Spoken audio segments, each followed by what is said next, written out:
Lecture में हम क्या देखने वाले हैं। हमारा नया लेक्चर जो स्टार्ट हो रहा है वो किसके ऊपर है, नए चैप्टर के ऊपर। और नया चैप्टर में हमारे पास 2 चैप्टर कह सकते हैं उसको, मतलब बोर्ड में 2 चैप्टर दिए हैं, देखने जाए तो वो एक ही चैप्टर का पार्ट है, उसका नाम है मैट्रिक्स एंड डिटर्मिनेंट। ठीक है, तो अगर देखने जाए तो मैट्रिक्स में से डिटर्मिनेंट निकल के आया है, तो अगर आप दोनों को एक साथ में लेना चाहते हो तो दोनों को एक साथ में भी ले सकते हो। बट क्या है कि दोनों में अलग अलग चीज़ें हैं, तो हम अलग रखते हैं तो भी दिक्कत नहीं है। बट क्या होता है कि जेईई के लिए जब प्रिपेयर करते हैं या फिर बड़ी एग्जाम के लिए प्रिपेयर करते हैं तो हम पहले डिटर्मिनेंट पढ़ते हैं। मतलब कि हम पहले हिंदी गुजराती में वर्ड अगर उसका बोलूँ तो मैं निश्चायक बोलूँगा, तो उसको डिटर्मिनेंट को पहले पढ़ा जाता है। डिटर्मिनेंट के क्वेश्चंस बहुत ज़्यादा वैरायटी नहीं रखते हैं, इसलिए कम वैरायटी के क्वेश्चंस होते हैं, तो जल्दी से खत्म भी हो जाता है चैप्टर। उसके बाद मैट्रिक्स को क्यों शुरू किया जाता है, क्योंकि उसमें बहुत सारी वेराइटीज होती है क्वेश्चंस की और बहुत सारे कंसेप्ट भी होते हैं, तो आपको दिक्कतें कम होती हैं। हालांकि आपके बोर्ड की बुक में क्या दिया है, पहले मैट्रिसेस दिया है, फिर भी हम क्या करेंगे, पहले डिटर्मिनेंट्स को सॉल्व करेंगे, क्योंकि डिटर्मिनेंट में मैंने बोला वैसे ही कुछ ही वेराइटीज के क्वेश्चंस होंगे। और डिटर्मिनेंट आपने हर बार देखा भी होगा, कितनी जगह पे देखा होगा, तो मैं अगर बोलूँ तो आपने स्ट्रेट लाइन में देखा होगा, कहीं पे कहीं स्ट्रेट लाइन में आपने डिटर्मिनेंट्स को पढ़ा होगा। दूसरी बात एरिया ऑफ ट्राइंगल कहीं पर सुना हो तो वहां पर भी आपने पढ़ा होगा। तो बहुत सारी जगह है, लीनियर इक्वेशन को सॉल्व करने के लिए भी आपको डिटर्मिनेंट की जरूरत पड़ी होगी। तो डिटर्मिनेंट बहुत काम की चीज है, बहुत जगह पे सॉल्व होती है, और बोल सकता हूँ कि कंप्यूटर जो की दुनिया जो है वहां पर भी डिटर्मिनेंट से ही काम होता है। और डिटर्मिनेंट नहीं बोल सकता, मैट्रिक्स और डिटर्मिनेंट दोनों का पार्ट बोल सकता हूँ। बट डिटर्मिनेंट क्या है, तो भाई स्क्वायर मैट्रिक्स जो होता है, स्क्वायर मैट्रिक्स क्या है, वो जो मैट्रिक्स पढ़ेंगे तब मैं आपको डिटेल में समझाऊंगा। बट इसके एक अरेंजमेंट ही है, क्या है, इस अरेंजमेंट की कुछ वैल्यू होती है, उसको हम डिटर्मिनेंट बोलते हैं। तो मैट्रिसेस क्या है, एक अरेंजमेंट है। वैसे ही अब मैट्रिसेस की बात हम ज्यादा नहीं करेंगे, इसमें डिटर्मिनेंट की बात करेंगे। तो सबसे पहली चीज है जो आपको लिखनी चाहिए वो है, आप लिखना शुरू करेंगे मेरे साथ साथ, क्योंकि इसमें लिखना होगा, क्योंकि ये नोट्स जब आप अपने आप में खुद लेके बैठेंगे तब बहुत सारी चीजें ऐसी होगी कि आपको समझ में नहीं आई होगी ये कैसे हुआ कैसे हुआ। तो उस जगह पे अगर आपने अच्छे से लिख लिया होगा कि ये रीजन की वजह से ये चीज हो रही है, तो आपको जाके क्या होगा, दिक्कत नहीं होगी। ठीक है, तो आप नोट्स जो बनाओ इसमें अच्छे से नोट्स बनाना बहुत ही जरूरी है इसके लिए। चलिए हमारे पास क्या है सबसे पहला डिटरमिनेंट की बात करूं तो सबसे पहले हम उसके ऑर्डर की बात करेंगे। क्या करेंगे, ऑर्डर ऑफ डिटरमिनेंट। तो भाई डिटरमिनेंट है तो उसको ऑर्डर होता है। जैसे कि मैं अगर बोलूं डिटरमिनेंट कैसे लिखा जाता है, तो 2 पैरेलल लाइन के बीच में लिखा जाता है। कैसे लिखा जाता है, 2 पैरेलल लाइन के बीच में लिखा जाता है। अगर मैं 2 पैरेलल लाइन के बीच में अगर 2 लिख देता हूं तो डिटरमिनेंट ऑफ 2 मतलब कि किसी नंबर का डिटरमिनेंट मुझे निकालना है, तो एक अरेंजमेंट ही एक नंबर को मैंने लिखा है, उसको कैसे बोलते हैं, क्या बोलते हैं इसको, फर्स्ट ऑर्डर डिटरमिनेंट। क्या बोलते हैं, फर्स्ट ऑर्डर डिटरमिनेंट। तो आपने कहीं ना कहीं डिटरमिनेंट को देखा होगा, तो थोड़ा बहुत आप अंदाजा लगा ही सकते हो कि मैं किसकी बात कर रहा हूँ। फर्स्ट ऑर्डर डिटरमिनेंट की बात कर रहा हूँ, और अगर 2 का मैं डिटरमिनेंट निकालता हूँ तो क्या देखने आएगा, 2। जबकि मैं -2 का डिटरमिनेंट निकालता हूँ तो अभी मुझे क्या मिलेगा, -2। क्या मिलेगा, -2। सर आप तो सोच रहे हो कि ये तो मोड जैसा दिख रहा है, तो जब आप मोड -2 की बात करते हो तो आप पढ़ते क्या हो, मोड -2। जबकि ये अभी मैं क्या पढ़ रहा हूँ, डिटरमिनेंट ऑफ -2। तो पढ़ाई जब इंसान पढ़ता है ना तभी बोलता है डिटरमिनेंट की बात कर रहा है। इसको कुछ लोग ऐसे भी लिख सकते हैं, डिटरमिनेंट ऑफ -2। उस टाइम भी आपको बता देना चाहिए कि वो -2 मांग रहा है आपसे। समझ में आ रहा है। तो ये डिटरमिनेंट की क्वेश्चंस में आपको शुरुआत हो रही है सिंपल फर्स्ट ऑर्डर डिटरमिनेंट, सबने देखा होगा ये चीज। तो चलो इससे थोड़ा आगे बढ़ते हैं, थोड़ा ही आगे बढ़ते हैं। सेकंड ऑर्डर लेते हैं हम, second order determinant. Second order determinant मतलब वो कैसा दिखेगा, तो हमेशा एक चीज याद रखना, डिटरमिनेंट के अंदर क्या होगी, एक कॉमन चीज को बोला हूं, एक कॉमन चीज की बात करूं तो चलो हम देखते हैं सेकंड ऑर्डर डिटरमिनेंट बना कैसे। चलिए देख लेते हैं सेकंड ऑर्डर डिटरमिनेंट बना कैसे। तो आपने कभी लीनियर इक्वेशन सॉल्व किया होगा, क्या सॉल्व किया होगा लीनियर इक्वेशन, कैसा, a1x + b1y = 0। और दूसरा अगर मैं यही इक्वेशन को क्या लिखता हूं, a2x लिखता हूं प्लस b2y लिखता हूं, क्या लिखता हूं, b2y = 0। तो कितने लोग इसको सॉल्व कर पाएंगे, y/x लिखता हूं तो मैं y/x लिखूंगा तो कितने लोग कह पाएंगे इसका क्या आंसर आएगा, y/x का आंसर क्या आएगा, बताओ जल्दी से बोलो। a1/b1 कैसे, माइनस में यहाँ पर y/x क्या आएगा बताओ, तो सर -a2/b2। ठीक है, तो कितने लोग बोल सकते हैं सर इसको इक्वल कर सकता हूँ, क्यों, क्योंकि x दोनों में y/x है। तो -a1/b1 = -a2/b2। चलो जल्दी से बोलो इसका आंसर क्या आएगा। इसका जो आंसर आएगा ना वो आप चौक जाओगे, बट वो क्या आएगा a1 b2 माइनस माइनस तो प्लस हो जाएगा ना, a1 b2 minus a2 b1 is equal to 0। क्या आएगा a1 b2 minus a2 b1 is equal to 0। अगर आप बुरा ना माने तो मैं इसको क्या लिख सकता हूँ और एक तरीके से लिखूं तो इसको मैं लिख सकता हूँ a1 a2 b1 b2 is equal to 0। कितने लोगों को दिक्कत नहीं हुई? इससे ये पता चल ही गया होगा कि इसका आंसर क्या होता है। इसका आंसर क्या होगा, तो ये फर्स्ट जो हमारा डायगोनल है इसका मल्टीप्लिकेशन माइनस इसका मल्टीप्लिकेशन, तो हमारा आंसर जो आ रहा है वो क्या आ रहा है a1 b2 minus a2 b1। तो डिटरमिनेंट का आंसर क्या आएगा, सेकंड ऑर्डर डिटरमिनेंट का आंसर। अब कितने लोग समझ पाए हैं इसको? 2 मिनट, ठीक है। तो इसको हम क्या बोलेंगे, सेकंड ऑर्डर डिटरमिनेंट। आप लिख दो सेकंड ऑर्डर डिटरमिनेंट, ठीक है। सेकंड ऑर्डर डिटरमिनेंट की बात ये हो गई। चलिए अगर इसमें और ज्यादा बात करें तो इसको मैं क्या लिख सकता हूँ, a1 a2 b1 b2। तो कितने लोग यहाँ समझ पा रहे हैं कि इसको क्या बोलेंगे हम, कॉलम 1 और इसको क्या बोलेंगे हम, कॉलम 2, है ना। इतना तो चीज आप समझ पा रहे होंगे। इसको मैं क्या बोल सकता हूँ, रो 1, और इसको क्या बोलूंगा मैं, रो 2। समझ में आ रहा है क्या बताना चाहता हूँ? इसको जो अगर बात करूं मैं, इसको क्या बोलूंगा, रो 1, इसको बोलूंगा रो 2। ये मेरा क्या हो गया, कॉलम 1, ये क्या हो गया, कॉलम 2। तो आपको पता होना चाहिए कि ये जो तरीका है वो क्या दिखाना चाहता है, इसमें 2 कॉलम है और 2 रो है। मतलब कि जब भी डिटरमिनेंट की बात होगी आपके पास एक चीज होगी, नंबर ऑफ रो और नंबर ऑफ कॉलम क्या होगा, सेम होगा। मतलब क्यों, क्योंकि स्क्वायर एलिमेंट्स के लिए ही होता है। तो अगर मैं फर्स्ट ऑर्डर की बात कर रहा हूँ तो इसमें एलिमेंट्स कितने हैं, 1। सेकंड ऑर्डर की बात कर रहा हूँ तो कितने हैं, 2। अगर थर्ड ऑर्डर की बात करूंगा 3 क्रॉस 3 कितने आएंगे, 9। तो मतलब आपको इतना पता चल गया होगा कि n ऑर्डर मैट्रिक्स हो, n ऑर्डर का डिटरमिनेंट होगा तो उसके एलिमेंट्स कितने होंगे, n² होंगे। सही है कि नहीं? चलो आगे लिखो। आगे हम 3 ऑर्डर में चले जाते हैं। क्या कहते हैं, थर्ड ऑर्डर में चले जाते हैं। Third order determinant. चलो कैसा दिखेगा थर्ड ऑर्डर डिटरमिनेंट, अगर कोई बता सकता है तो। क्या करेंगे, पहले तो a1 a2 a3, क्योंकि इसमें भी कितनी 3 कॉलम्स होंगे और 3 क्या होगी, 3 क्या होंगे, रो होंगी।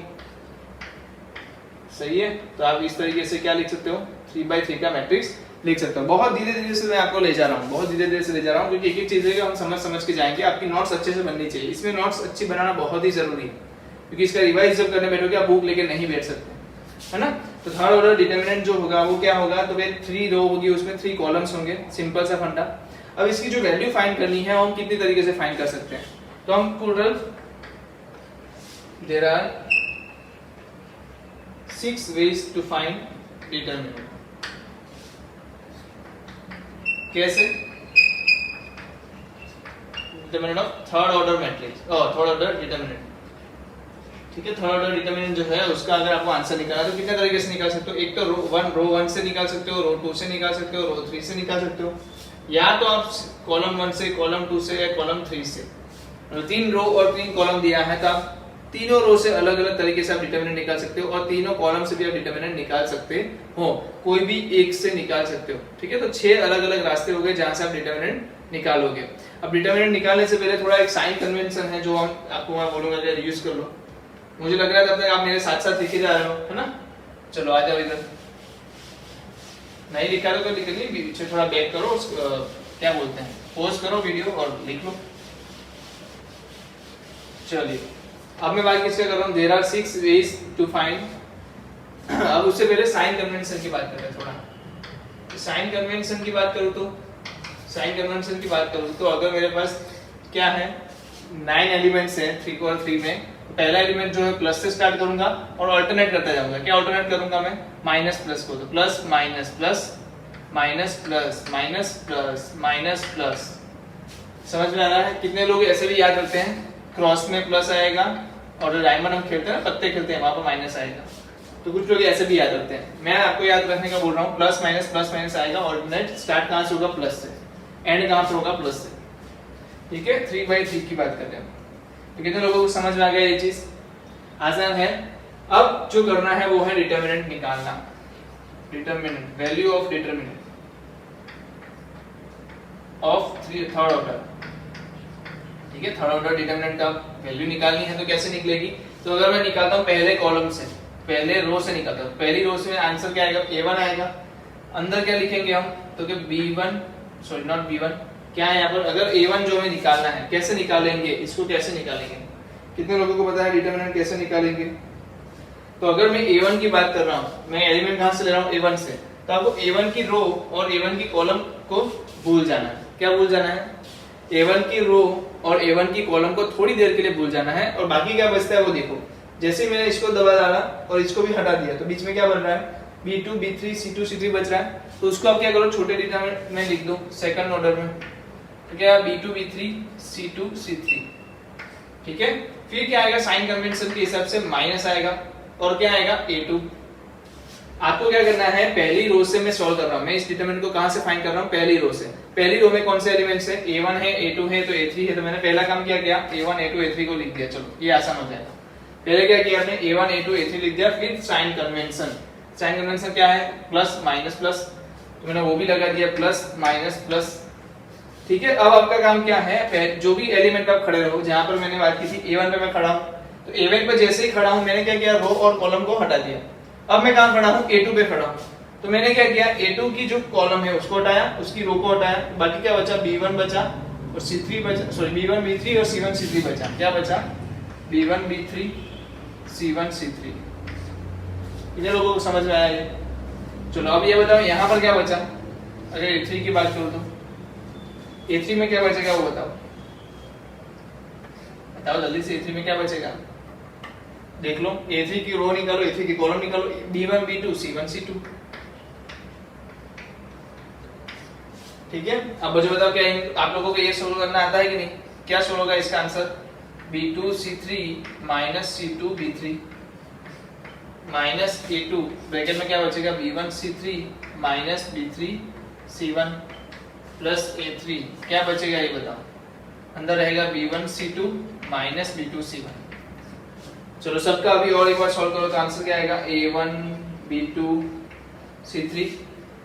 ठीक है, माइनस में क्या आएगा? a1 b3 c2, फिर माइनस में क्या आएगा? a2 b1 c3, minus minus plus में आएगा a1 b3 c1 plus a3 b1 c2 minus a3 b2 c1। चलो अगर थोड़ा इजी करना है तो प्लस वाले को साथ में ले दो, तो क्या आंसर बनेगा? a1 b2 c3 plus a1 b3 c1 c1। यहाँ गलती है कुछ, यहाँ पर कुछ गलती होगी। a2 है ना? ओके, गलती दिखी, a2 है यहाँ पर, तो a2 क्योंकि ये तो सेम नहीं आ सकते, ऐसा है। a3 a2 b, यहाँ भी a1 a1 आ गया, एक a1 यहाँ से आया, एक a2 आया, ये तो आ गया ना, फिर से लिख दिया मैंने गलती से। अब यहाँ पर क्या आएगा ये बताओ? यहाँ पर ये वाला आएगा a3 b1 c2। सही है, a3 b1 c2। और माइनस वाले कौन से हैं वो बताओ? माइनस वाले है a1 b3 c2, a1 b3 c2, फिर माइनस वाला क्या है? a2 b1 c3 minus a2 b1 c3 minus a3 b2 c1। तो इस तरीके से भी आप लिख सकते हो, कोई गलत नहीं है। इस तरीके से भी लिख सकते हो, ठीक है, कोई गलत नहीं है। चलो आ जाओ, ये सब निकाल लेते हैं। चलो कितने लोग समझ पाए इस चीज को? कैसे हम डिटरमिनेंट निकालते हैं? तो हम रो वाइज निकाला। जैसे आपने a1 a2 a3 को सिलेक्ट किया था ना, आप क्या कर सकते थे? b1 b2 b3 की सिलेक्ट कर सकते थे, पर उसी तरीके से आपको क्या चेंज करना पड़ता? ये वाले जो छोटे ब्रैकेट्स आएंगे वो भी आपके चेंज हो जाते। तो जैसे मैंने रो पहली रो से निकाला, वैसे ही आप नीचे अगर लिखना चाहो तो इसके नीचे थोड़ी जगह छोड़ दो। आप एक काम करो, जो कॉलम है ना, यहाँ पर कॉलम थी, क्या कॉलम थी बताओ? a2 b2 और c2, और a2 b2 और c2 मतलब कॉलम 2 से आप एक बार डिटरमिनेंट निकाल के देखो। क्या करना है? एलिमेंट लेने हैं किसी भी रो और कॉलम के, साइन कन्वेंशन को फॉलो करना है, प्लस आपको जब भी ये डिटरमिनेंट लिखो छोटा वाला, तब क्या करना है? उसी एलिमेंट पे खड़े रहकर उसकी रो और कॉलम को हटा देना है। बाकी जो एलिमेंट्स बचते हैं उससे आपको क्या बनाना है? ये छोटा वाला डिटरमिनेंट बनाना है, सेकंड ऑर्डर डिटरमिनेंट वहां से बनाना है। तो कितने लोगों को समझ में आ गया ये क्या देगा, ये वैल्यू देगा, किसकी वैल्यू देगा, डिटरमिनेंट की वैल्यू देगा। ये आंसर किसकी वैल्यू देगा, डिटरमिनेंट की वैल्यू देगा। क्या हम इसका आंसर निकाल लें, कोई एग्जांपल लेने की जरूरत है, ये समझ गए इसको निकालना कितना आसान है ना। तो हम इसकी वैल्यू नहीं निकाल रहे हैं, हम आगे बढ़ रहे हैं। आगे बढ़ने में मैं आपको बताता हूँ कि इसकी ये हुई ब्रॉडकास्ट मेथड ना, मैं जो बात कर रहा हूँ ये ब्रॉड मेथड हुआ, निकालने का तरीका जो हुआ वो कैसा हुआ, ब्रॉड मेथड हुआ। अब जो मैं आपको बात करने जा रहा हूँ उसको आप बोर्ड में यूज ना करें, ठीक है। इसका नाम भी दिया है, वैसे इस मेथड का नाम क्या है मैं देख लेता हूँ एक बार, नाम मैं भूल जाता हूँ इसका। सरस, मतलब बोलना थोड़ा डिफिकल्ट है इसको, सरस मेथड, ठीक है। अब सरस मेथड बोलो, सरस मेथड है, अच्छा है, सरस है, ठीक है। तो आपको क्या करना है, सिंपल फंडा है। आपके पास क्या थे, A1 था, A2 था, सॉरी A1 B1 और C1 था, A2 B2 और C2 था, और A3 B3 और C3 था, ठीक है। आपके पास ये डिटरमिनेंट था 3/3 का। आपको सिंपल करना है, ये जो दो कॉलम है ना वापस से लिख देनी है, जैसे कि A1 B1 C1 A2 B2 और C2। समझ में आ रहा है क्या किया मैंने, दो कॉलम को वापस से लिख दिया। अब जिस तरीके से आपको बहुत ही चतुराई से, कैसे, बहुत ही चतुराई से आपको सिंपल से ये पकड़ना है A1 को, पहला जो एलिमेंट है उसको, और वहां से क्या है ट्रायंगल डायगोनली आपको बढ़ना है।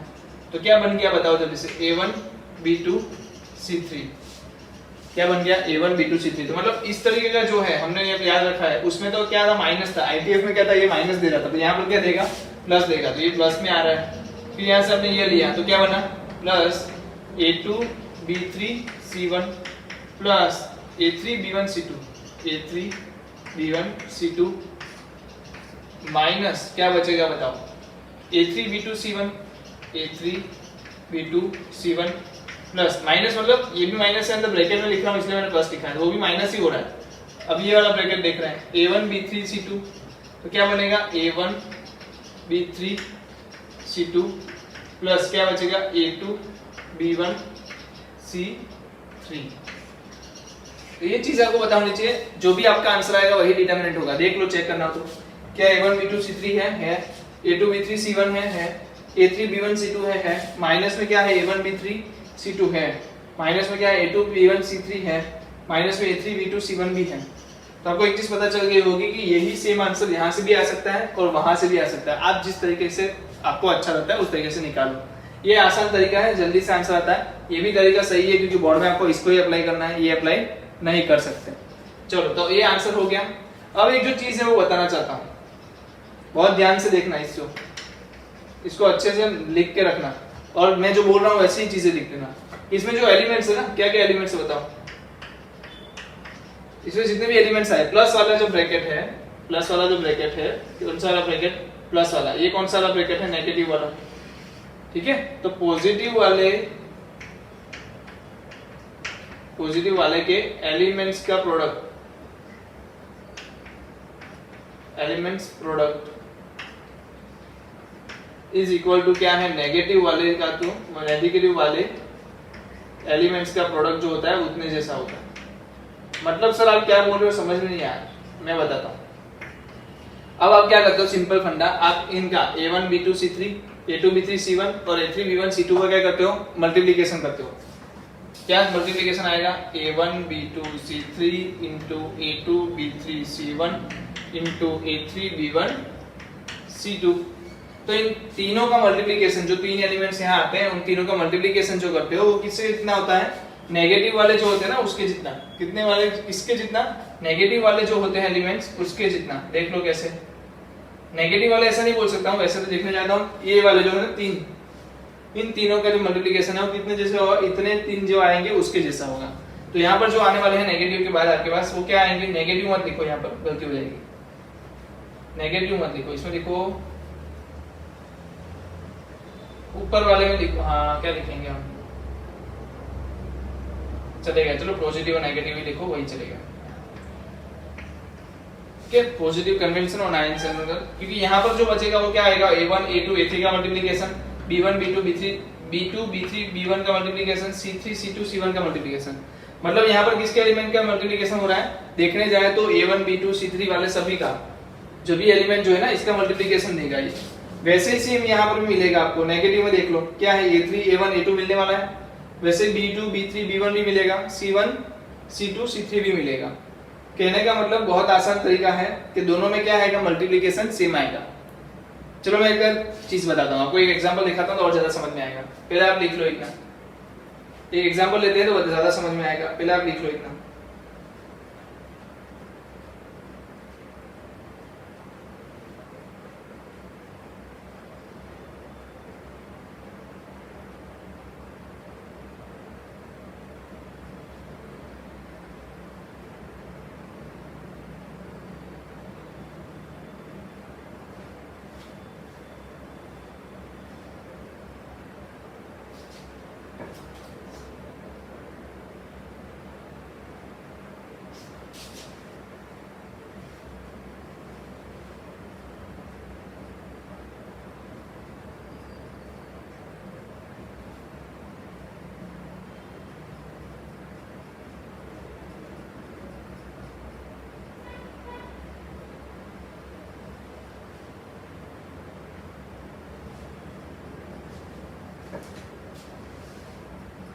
चलो आगे बढ़े।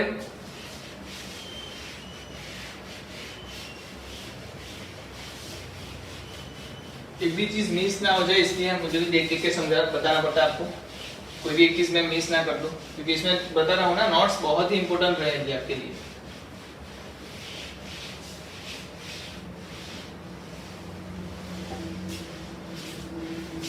चलो दो क्वेश्चंस में आपको बताता हूँ, बहुत सिंपल है, आप लॉजिक लगा पाओगे।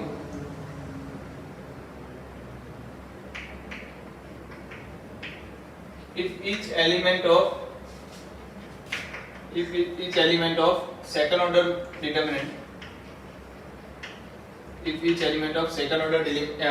determinant is either 0 or 1, then number of possible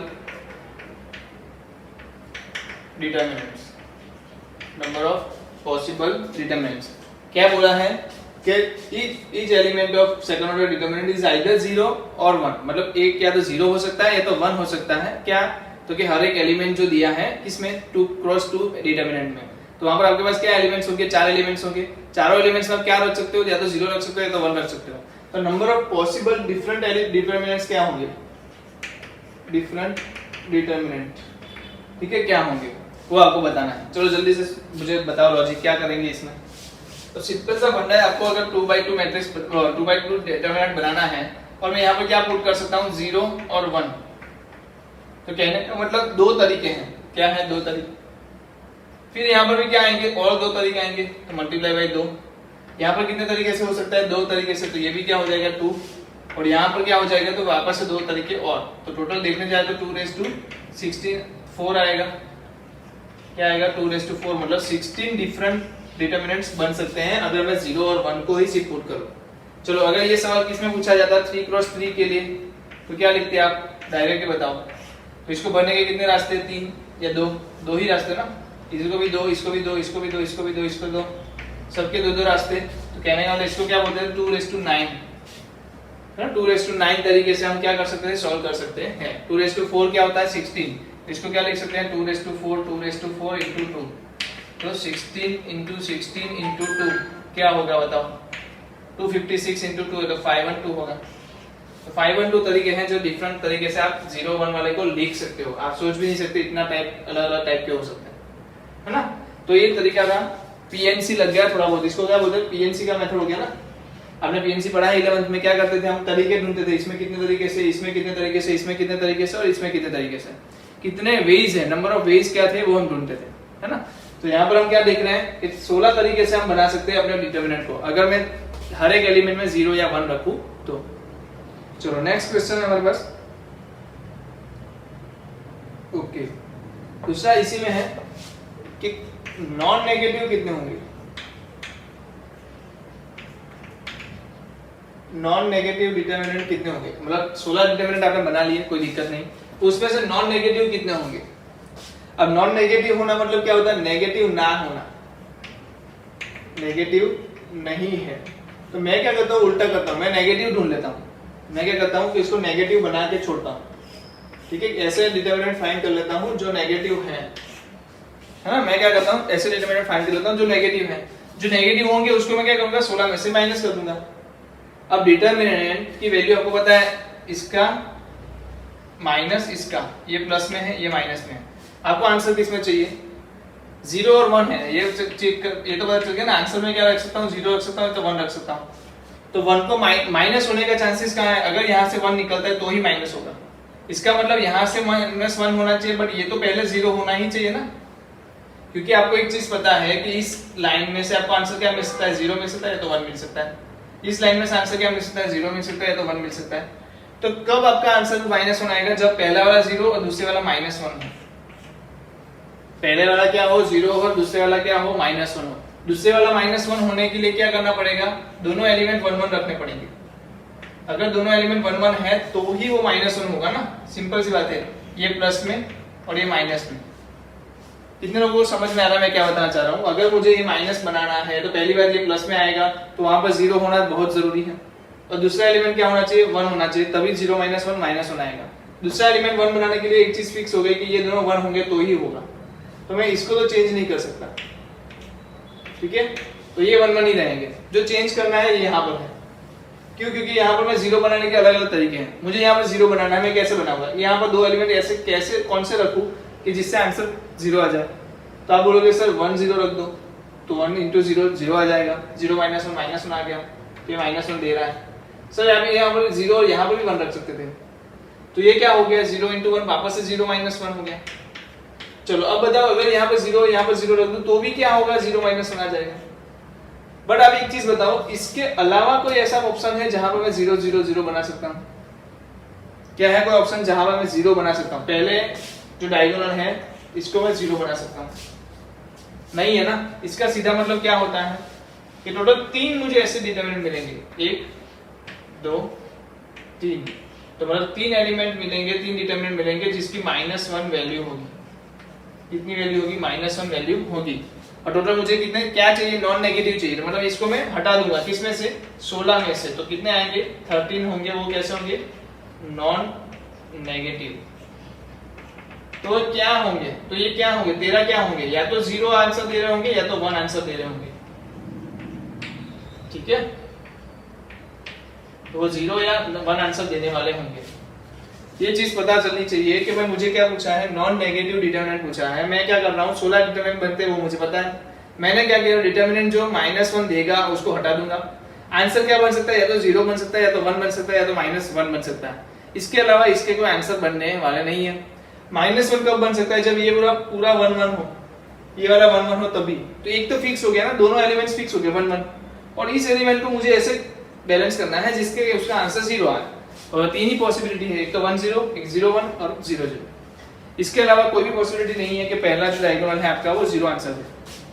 तो 3 तरीके हैं जहां पर मैं नेगेटिव वैल्यू ला सकता हूं। अदरवाइज मेरा आंसर क्या है, 0 या तो 1। तो जल्दी से लिख लो, ये भी जल्दी से लिख लो।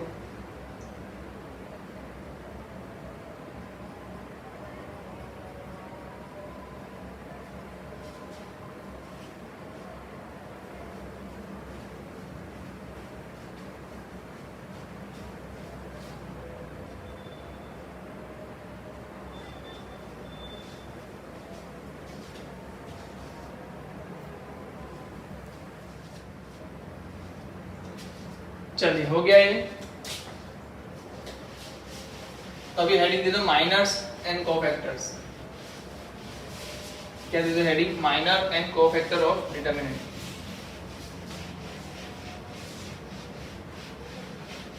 माइनर और कोफैक्टर ऑफ डिटरमिनेंट, ठीक है। एकदम बेसिक सी चीजें हम पढ़ रहे हैं आज, तो कुछ ज्यादा नहीं पढ़ रहे। हाँ, आपको मैं एक्सरसाइज अभी से होमवर्क में दे देता हूँ। एक्सरसाइज जो 1 है आपका, वो आपको करना है इस डिटरमिनेंट चैप्टर का, 4th चैप्टर 4.1। चलो यहाँ पर मैं बात कर रहा हूँ माइनर एंड डिटरमिनेंट की। लिख लो पहले तो डेफिनेशन लिख लो। माइनर की डेफिनेशन देखो, minor of an element, minor of an element, minor of an element is obtained by minor of an element is obtained by deleting the row and column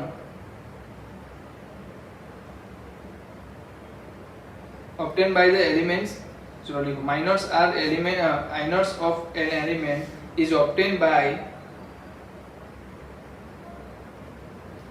the remaining elements of determinant. The remaining elements of determinant. The remaining elements of determinant after deleting the row and column through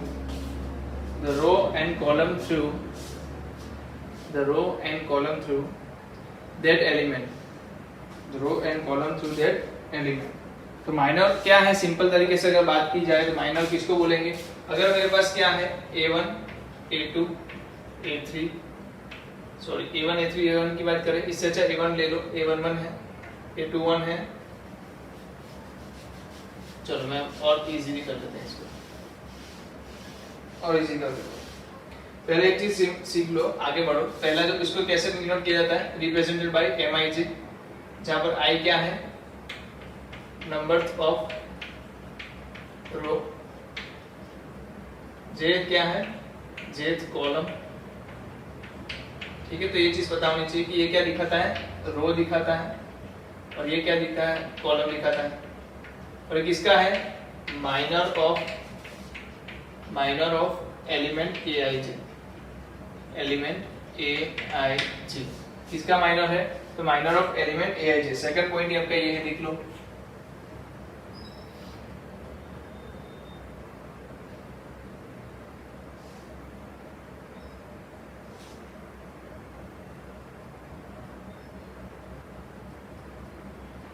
तो चलो मुझे पहले ये बता दो, अगर मैं इसको लिखना चाहूँ तो ये कौन सी रो होगी? ये जो होगा फर्स्ट कॉलम, सेकंड कॉलम, और ये थर्ड कॉलम होगा।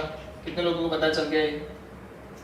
और ये कौन सी रो होगी? First row, second row and ये थर्ड रो होगी। ठीक है, ये सबको पता है ना? तो अगर इसको मैं लिखने जाऊँ तो क्या लिखूंगा?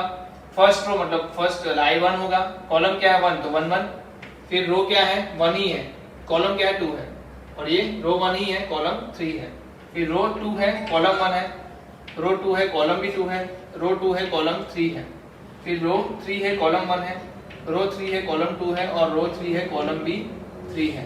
तो ये चीज आपको पता चल गई होगी। अगर मुझे किसी का माइनर निकालना है, इसका माइनर निकालना है, क्या करना है, इसका माइनर निकालना है, तो इसका माइनर को मैं क्या बोलूंगा, M21 बोलूंगा। तो M21 में कैसे लिखूंगा? तो M21 लिखने के लिए मुझे क्या करना है, पहले तो इसकी रो और कॉलम को हटाना है। तो रो कौन सी होगी, ये, कॉलम कौन सा होगा, ये, बाकी क्या बचेगा, तो कि A12 A13 और नीचे क्या बचेगा, A32 और A33। तो ये कितने लोगों को समझ में आया कि मैं M21 लिखने जाऊंगा तो इस तरीके से लिखूंगा? चलो कितने लोग मुझे यहाँ से खुद से लिख के देंगे M33, फिर मैं यहाँ पे लिखता हूँ, आप खुद से लिख लिए। M33 क्या होगा वो लिख ले, अपनी नोट्स में लिख लो M33 क्या होगा। तो M33 होगा माइनर ऑफ A33। ठीक है, और वो क्या होने वाला है सबको पता है, A11 A22 A12 और ये A21। ठीक है, चलो मैं यहाँ पर एक मैट्रिक्स लिखता हूँ आपके सामने। एक मैट्रिक्स है मेरे पास, क्या है, 0 1 3 4 -7 2 1 4 3। आपको जल्दी से मुझे बताना है, अपने खुद से बताना, मैं तो आंसर लिखूंगा यहाँ पर, आप खुद से लिखें। A32 क्या आएगा, A13 क्या आएगा, और A22 क्या आएगा। आपको इसके आंसर लिख देना है बस।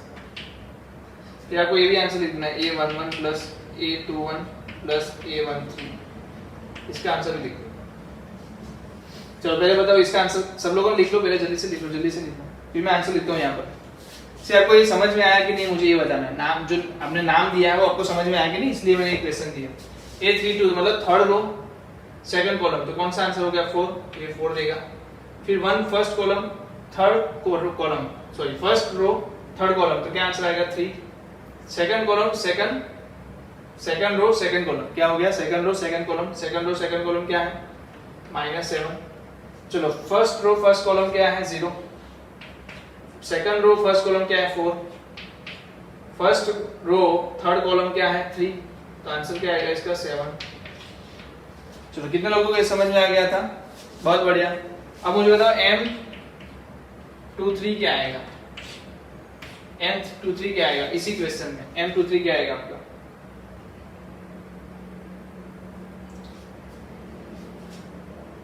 तो क्या करेंगे, पहले तो A23 को पकड़ेंगे। A23 किसको बोलेंगे? सेकंड रो थर्ड कॉलम, इसको पकड़ लिया।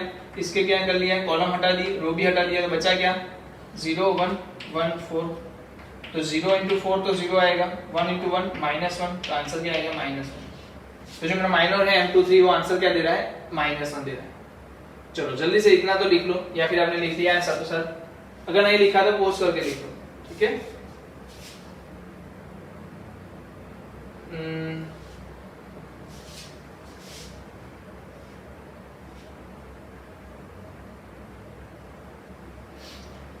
एक चीज बता रहा हूं, अगर आप देख पा रहे हैं तो मुझे बताओ A11 का माइनर क्या होगा? फिर मैं बता रहा हूं -A21 का माइनर क्या होगा, और मुझे बताओ A12 का और A12 का और A13 का माइनर क्या होगा। तो A11 का माइनर क्या होगा बताओ जल्दी से। तो कि A22 A23, अगर यहां देखा जाए तो इधर बताओ क्या आएगा, इधर बताओ। चलो ये वाला छोड़ो, A1 वाला छोड़ो, अब नॉर्मल वाला बताओ। जैसे कि मैंने बोल दिया 0, तो इसका डिटरमिनेंट कैसे निकालते हैं हम लोग? -7 और क्या है यहाँ पर 2, -7 2 और 4 3। फिर हम माइनस लेके क्या लिखते थे 1, और अंदर क्या लिखते थे 1 की कॉलम और रो को हटा के क्या लिखते थे 4 2 1 3। फिर हम प्लस में लेके 3 लेंगे तो अंदर कॉलम में क्या, अंदर क्या लिखेंगे 4 1 -7 4। ठीक है? कितने लोग अगर देखते बता सकते हैं कि ये जो चीज लिखी वो मैंने क्या लिखी? ये पहले क्या है बताओ? ये A11 है, तो ये M11 है कि नहीं है, ये बताओ, है कि नहीं है? चलो माइनस ले लो, ये A12 है, तो क्या ये M12 है कि नहीं? चलो और बताओ, अगर ये प्लस A13 लिखा है तो क्या ये M13 है? इसका मतलब क्या हो रहा है बताओ मुझे जल्दी से। अगर मैं किसी भी रो और कॉलम का सम ऑफ, क्या बोल रहा हूं, सम ऑफ तो नहीं बोल सकता, क्या बताऊं, मैं किसी भी रो से ले लेता हूं, क्या करता हूं साइन कन्वेंशन के साथ, विद साइन कन्वेंशन मैं क्या करता हूं किसी भी रो को हटा ले लेता हूं। मैंने कौन सी रो ले ली यहाँ पर? पहली रो ले ली। तो पहली रो में A11 M11 का मल्टीप्लिकेशन माइनस A12 M12 का और प्लस A13 M13 का मल्टीप्लिकेशन किया तो मुझे क्या मिला? D मिला। D मिला मतलब D मतलब क्या? डेल्टा। डेल्टा मतलब क्या? तो क्या डिटरमिनेंट। इसको किस तरीके से लिख सकते हैं? डिटरमिनेंट को डेल्टा या तो D से लिख सकते हैं। ठीक है, तो मुझे आंसर में क्या मिल रहा है? डिटरमिनेंट मिल रहा है। अगर मैं क्या करता, इसमें से कोई थर्ड रो ले लो, चलो थर्ड रो लेता, A31 M31 लेता तो प्लस में आती, फिर साइन कन्वेंशन के हिसाब से 32 क्या आता? माइनस आता, तो M32 ले लेता और प्लस A33 M33, तो भी आंसर मुझे क्या मिलता? D मिलता। समझ में आ रहा है? इसको मैं क्या लिख सकता हूँ, अगर कोई समझदार बंदा है तो इसको क्या लिखेगा? अगर मैं इस चीज को लिखना चाहता हूँ तो मैं इसको लिखूंगा A3J M3J, जहां पर J क्या है? 1 2 3 है। चलो कितने लोग इसको समझ पाए? और दूसरा इसके साथ साथ एक चीज और ऐड करनी पड़ेगी माइनस प्लस के लिए, वो क्या होगा? -1 I + J, -1 I + J। क्यों -1 I + J लगाना पड़ा? तो आप चेक कर लो, यहाँ पर I + J क्या है? 3 + 1 4, तो -1 की 4 पावर क्या हो गई? प्लस, फिर क्या है 3 और 2, तो 3 + 2 क्या हो गया? +5, -1 की +5 घात क्या होगा? माइनस देगा, और दूसरा 3 है तो क्या हो गया? 6, तो -1 की 6 पावर क्या देगी आपको? Plus answer. और दूसरा तरीका मैंने देखा 3, यहाँ पर पहला जो 3 है वो हर किसी में सेम आ रहा है, तो मैंने 3 को सेम रखा है, सिर्फ J को चेंज किया है। चलो मुझे कोई यही तरीका, सेम तरीका आप इसके लिए लिख सकते हो। मैं कॉलम वाला लिख रहा हूँ, क्या लिख रहा हूँ? कॉलम वाला। जैसे A12 ले लिया मैंने, A12 कैसा होता है? माइनस होता है, A12 M12 plus A22 M22 minus A32 M32। आप इसको किस में लिख के दो? मुझे समेशन में लिख के दो। किसमें लिख के दो? समेशन में लिखो। मैं लिखता हूँ इधर आंसर, आपको खुद से अपनी नोट्स में लिखना है, समेशन वाले फॉर्म में लिखना है। सिंपल सी बात, ये तो आने ही वाला है, तो इतना मैंने लिख के दे दिया। आप आगे वाला लिखो।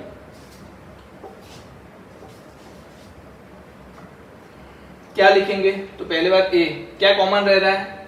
पीछे वाला 2 कॉमन रह रहा है, तो मैं 2 को कॉमन रखूंगा। यहाँ पे भी क्या कर सकता हूँ, जे की जगह पे 2 लिख सकता हूँ, और नीचे आगे क्या लिखूंगा, तो कि आई लिखूंगा। फिर एम में भी क्या आएगा, I2, और समय समय क्या है, किसकी वैल्यू चेंज करनी है, 1 से 3 किसकी, आई की। तो यहाँ पर क्या आएगा, A12 M12, A22 M22, A32 M32, और उसी हिसाब से यहाँ पर भी क्या होगा, चेंज होता जाएगा। तो ये तरीका है लिखने का किसी भी कॉलम को, मतलब किसी भी डिटरमिनेंट के आंसर को हम किस में लिख सकते हैं, मल्टीप्लिकेशन ऑफ किसके, एलिमेंट और माइनर के, है ना। तो जल्दी से देख लो ये। इसके बाद इसका भाई आएगा, वो इससे भी अच्छा होगा, जिसको हम क्या बोलते हैं, कोफैक्टर बोलते हैं। क्या बोलते हैं, कोफैक्टर बोलते हैं। चलो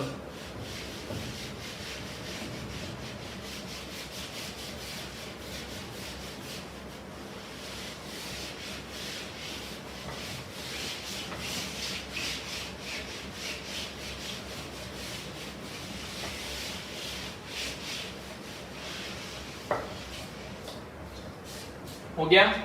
अब लिखो कोफैक्टर्स।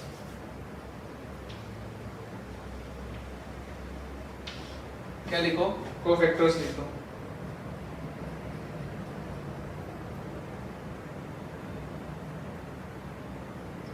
ये इसका नाम सिंपल अगर बता दो, माइनर अलॉन्ग विथ साइन।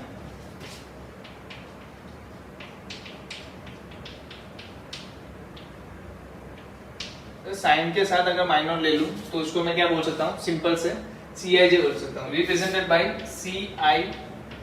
कैसे रिप्रेजेंट किया जाता है, Cij से रिप्रेजेंट किया जाता है।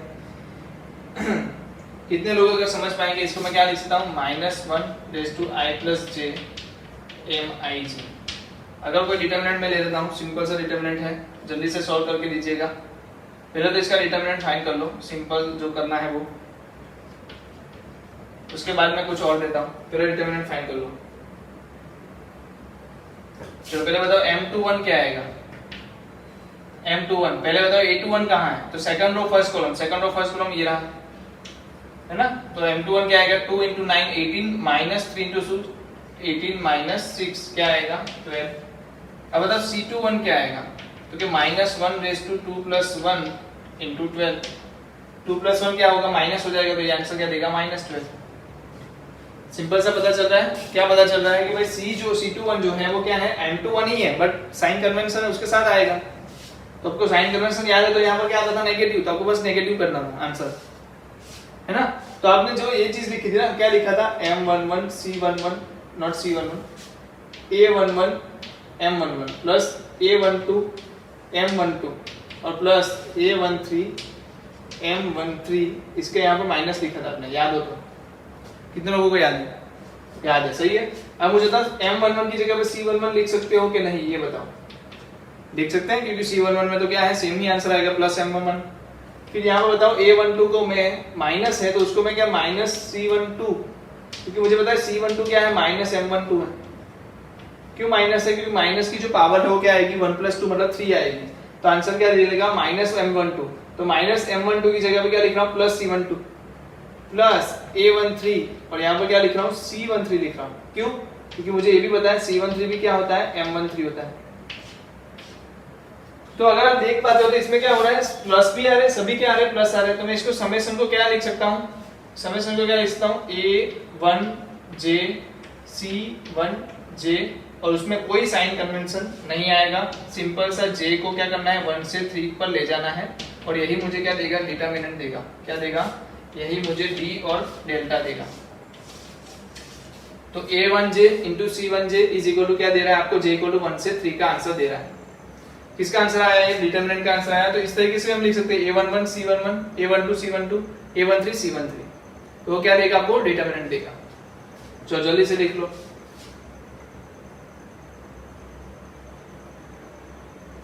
कुछ लोग ये भी लिख सकते हैं इसको, A21 C21 plus A22 C22 plus A23 C23, तो ये भी क्या हो जाएगा, डिटरमिनेंट देगा। आपको बस ये जो एलिमेंट है उसके कॉरस्पॉन्डिंग कोफैक्टर लिखना है। ये एलिमेंट है, इसके कोरस्पॉन्डिंग कोफैक्टर लिखना है, ये एलिमेंट है, इसके कोरस्पॉन्डिंग ये कोफैक्टर लिखना है। तो determinant some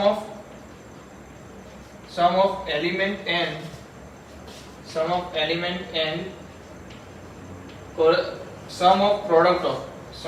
product of element and corresponding cofactor, corresponding, मैं जो बोल रहा हूँ वो लिखो, मैं लिख रहा हूँ वो मत लिखो। Sum of product of element and corresponding cofactors is determinant. Sum of product of elements and corresponding cofactors is determinant. ठीक है, तो इसको रिमार्क करके लिख देना कि इसमें से क्या समझे हम, रिमार्क करके लिखना। पहला डेफिनेशन आ जाएगी ना, sum of product of element and corresponding cofactors is determinant. ठीक है, दूसरी बात जो है वो देख लेते हैं, वो भी बहुत काम की चीज है। दूसरी जो बात है वो क्या है समझो, कि अगर मैंने यहाँ पर लिख दिया A11 C11 plus A12 C12 A13 C13, तब तो आंसर डिटरमिनेंट आ जाता है।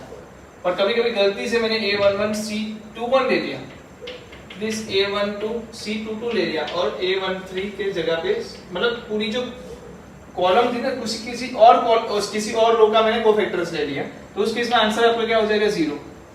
जैसे कि मैं अभी A11 C31 भी ले लूं, A12 C32 ले लूं और A13 C33 ले लूं, तो उस केस में आंसर क्या हो जाएगा 0 हो जाएगा। तो ये भी बहुत काम की प्रॉपर्टी है, वो आपको समझ में आ जानी चाहिए कि अगर मैं किसी एलिमेंट, किसी रो के एलिमेंट के साथ किसी दूसरे रो के एलिमेंट के कोरस्पॉन्डिंग क्या ले लेता हूँ, कोफैक्टर्स ले लेता हूँ, तो उस केस पे आपका आंसर क्या हो जाएगा 0 हो जाता है। ये चीज भी आपको पता होनी चाहिए, लिख लो। सेकंड नाम देखें इसको, है ना, सिंपल सी चीजें हैं सब, बहुत ज्यादा दिमाग लगाना नहीं है इसमें आपको। if d1 is if d dash is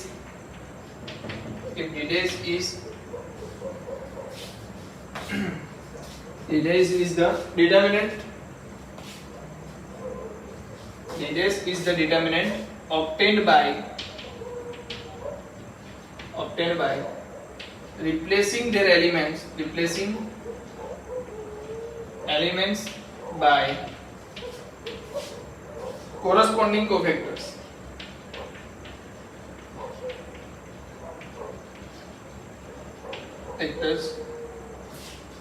If d dash is obtained by, d dash is the determinant obtained by replacing elements by corresponding cofactors,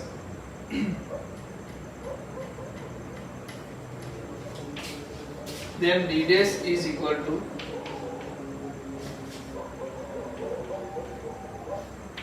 ठीक है। तो डी डेश क्या होगा, सिंपल सी बात पूछ रहा है ये, वो नंबर अभी नहीं, A11 था, A12 था, A13 था, फिर क्या था, A21 था, A22 था, A23 था, फिर क्या था हमारे पास A31, A32 और A33 था।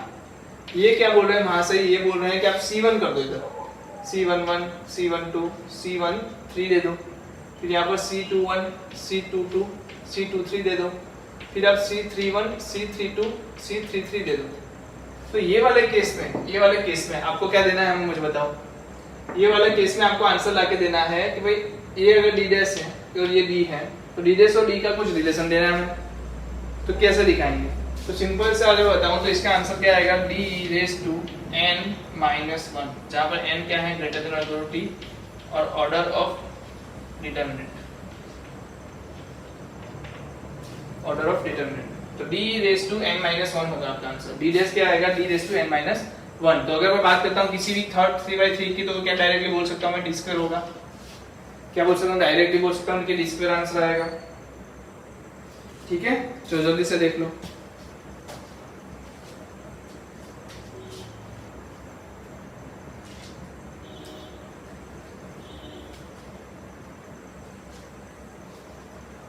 ठीक है, चलो कितने लोग बता सकते हैं मुझे इसका answer, d into D dash, कितना आएगा। आप बोलोगे सर d क्यूब आएगा, सब कैसे। चलो तो हम एक काम करते हैं, प्रोडक्ट देखते हैं। टॉपिक का छोटा सा नाम भी दे दो, साइड पे दे दोगे तो भी चलेगा। Product of determinants, product of determinants. कौन से दो डिटर्मिनेंट है? ऑलरेडी मैंने ये लिख के रखे हैं ना, ऑलरेडी लिख के रखे, हम इसी को देखेंगे। वैसे इसको कैसे खेला जाता है, दो तीन तरीके हैं। पहला तो row to row, row cross row, row cross column, column cross row and column cross column. चार तरीके से हम खेल सकते हैं। अभी हम क्या देखेंगे, रो से रो। जैसे कि सर रो से रो मतलब देखते हैं, चलो बताता हूँ मैं आपको। सिंपल आप तो काम करिए, बड़ा वाला बनाया नहीं डिटर्मिनेंट। A11 जो पहली कॉलम पहली रो दिख रही है ना, उसको पहली रो से मल्टीप्लाई करना है। तो कैसे करेंगे? तो पहला A11 C11, A12 C12, A13 C13। समझ में आ रहा है कैसे? देखो A11 C11, फिर क्या है प्लस में A12 C12 plus A13 C13। चलो दूसरा क्या है, तो पहली रो दूसरी रो। तो पहली रो क्या है A11, तो यहाँ पर क्या आएगा C21, फिर क्या आएगा A22 या A12 आएगा, तो इधर C22 आएगा। ठीक है, चलो प्लस में देखो तो अभी क्या आएगा बताओ। तो एक काम करते हैं, इसको थोड़ा नीचे से लिखते हैं। तो क्या तीनों बड़े अक्षरों से लिख सकता हूँ मैं, बड़े अक्षरों से लिखूंगा तो आपको और समझ में आएगा। चलो पहला बताओ A11 C11 plus A12 C12 plus A13 C13 हो गया। पहला रो। फिर क्या है, फर्स्ट रो तो है ही, क्योंकि हम पहली रो में लिख रहे हैं ना, पहला रो तो है ही, बट इसके साथ किसका C प्लस सेकंड रो का मल्टीप्लिकेशन। तो क्या आएगा C21, फिर क्या आएगा A12 तो C22 आएगा, फिर हमारे पास क्या आएगा A13, तो यहाँ पे क्या आएगा C13। तो जल्दी से मुझे बताओ, थोड़ा ज्यादा यूज कर लिया स्पेस, तो यहाँ पे बताओ क्या आएगा A11 C31 A12 C32 plus A13 C33। समझ में आया? तो पहली रो ही है बट इसके साथ मल्टीप्लिकेशन। तो पहली रो के दो तीन एलिमेंट आ गए, फिर यहाँ पर से तीन के लिए। अब क्या करो, सेकंड रो में मल्टीप्लाई कर रहे हैं, तो सेकंड रो में क्या लेंगे A21 लेंगे, बट यहाँ पर मल्टीप्लाई किसका आएगा, second row plus first row, second row third row, फिर क्या आएगा third row first row third row second row third row. तो अभी हम यहाँ पर क्या लेंगे, second row first row. Second row क्या है A21, तो यहाँ पर क्या आएगा C11 22 C12 23 C13। आया समझ में? चलो यहाँ पर बताओ क्या रहेगी, सेकंड कॉलम तो सेकंड रो तो रहेगी सेकंड रो। यहाँ पर ये वाली रो में से कौन सी रो फर्स्ट ले ली, तो सेकंड लेंगे, तो क्या बचेगा A21 C21 plus A22 C22 plus A23 C22।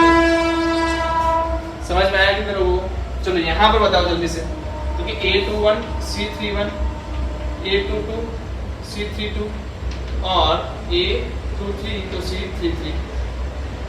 कितने लोगों को समझ में आ रहा है? और ये वाली चीज आप पढ़ देना खुद से नीचे वाले दिन। तो कितने लोगों को पता चल गया ये जो आंसर है वो क्या होगा, क्योंकि डी होगा। तो ये आंसर क्या होगा, क्योंकि सर 0 होगा। ये वाला आंसर क्या होगा, 0 होगा। क्यों? क्योंकि इसमें दोनों रो अलग अलग है ना। देखो रो कौन सी है, A11 C A12 A13, तो कोफैक्टर किसके हैं, सेकंड रो के। तो हमने देखा है पहली रो का अगर मैं एलिमेंट्स ले रहा हूँ, दूसरी रो का मैं कोफैक्टर लेता हूँ, तो मल्टीप्लिकेशन क्या देगा आपको 0। इसका आंसर 0 हो गया, इसका आंसर भी 0 हो गया। यहाँ पर देखो सेकंड रो है और कोफैक्टर किसके हैं, पहली रो के, तो ये भी क्या देगा 0। फर्स्ट सेकंड रो के एलिमेंट्स सेकंड रो के कोफैक्टर, तो ये क्या देगा, सही है, तो ये देगा D। चलो यहाँ भी क्या आने वाला है 0। कितने लोग समझिए कि ये भी आंसर क्या देगा, 0 0 एंड D देगा। तो कहने का मतलब मेरे पास क्या आ गया, D 0 0 0 D 0 और 0 0 D, और इसका आंसर क्या बन रहा है, D क्यूब। कितने लोग समझ में आ रहा है बताओ जल्दी से, कि हम कैसे किसी भी दो डिटरमिनेंट का मल्टीप्लिकेशन कर सकते हैं, वो भी समझ में आ गया। तो यहाँ पर छोटा सा एक टॉपिक भी हो गया, प्रोडक्ट ऑफ डिटरमिनेंट, है ना। कितने लोगों को समझ में आया प्रोडक्ट ऑफ डिटरमिनेंट कैसा है। रो बाय रो करता पता चला, पहली रो ली, पहली रो सेकंड रो थर्ड रो कैसे लिया, फर्स्ट रो कहाँ पर, ये एलिमेंट में क्या लिया, फर्स्ट रो लिया। फिर इसमें कोफैक्टर किसके भरे, तो पहली रो के सेकंड रो के थर्ड रो के। फिर हमने क्या किया, सेकंड रो और एलिमेंट्स मतलब कोफैक्टर किसके भरे, फर्स्ट रो सेकंड रो और थर्ड रो के। यहाँ पर देखो क्या किया, थर्ड रो लेते और थर्ड रो लेते, बट जो कोफैक्टर से वो कौन से लेते, first second and third row के।